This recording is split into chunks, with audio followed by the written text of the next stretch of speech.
ওয়ালাইকুম। ঘুম থেকে উঠলাম মাত্র। আপনাদেরকে বলি, ঘুম থেকে উঠে সকাল সকাল উঠে কি করতে হয়। এখন বাজে 8টা 10। এখন সকালে সর্বপ্রথম ঘুম থেকে আমার মুখটা ফ্রেশ হলাম, উজু করলাম আর কি। উজু করলাম, নামাজ পড়লাম।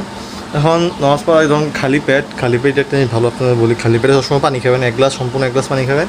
কারণ এই পানিটা খেলে আপনার খালি পেট তো পেটের জন্যও ভালো, আবার আপনার স্কিনের জন্য ভালো। আপনার আলাদা মেকআপ করা লাগবে না ফেসের জন্য, স্কিনের জন্য। আর পানি খাওয়ার পরে দেখাবো আপনাকে কী করতে হয় ফিটনেসের জন্য। থাকুন, সঙ্গে থাকুন। এইগুলো পানি পুরা এক এক গ্লাস, এটা সম্পূর্ণ খাবো। বসে খাওয়া সুন্নত।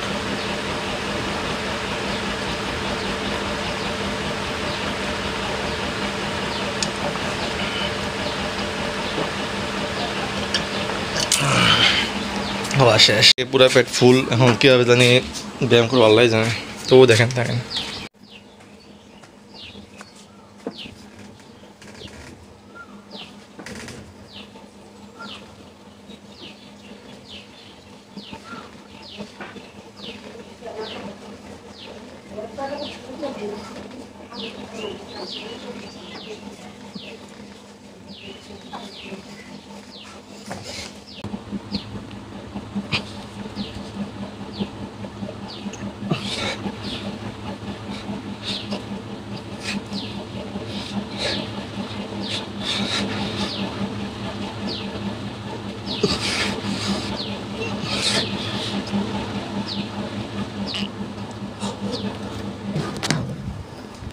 এক্সারসাইজ করা শেষ, এখন আমি নাস্তা করবো। আর আমি আর ব্লগ বানাতে পারবো না, কারণ সামনে আমার এক্সাম পড়া লাগবে। সুতরাং 3-4 মাসে আমি আর একদম ব্লগ বানাতে পারবো না।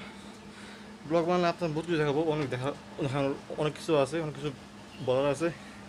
সুতরাং বাই বাই, সাথে থাকবেন, সাপোর্ট করবেন। আর চ্যানেলটা সাবস্ক্রাইব না করলে চ্যানেলটা সাবস্ক্রাইব করে থাকবেন। আর নিশ্চয়ই বেল আইকনটা চাপ দিতে ভুলবেন না। থাকি, আসসালামু আলাইকুম।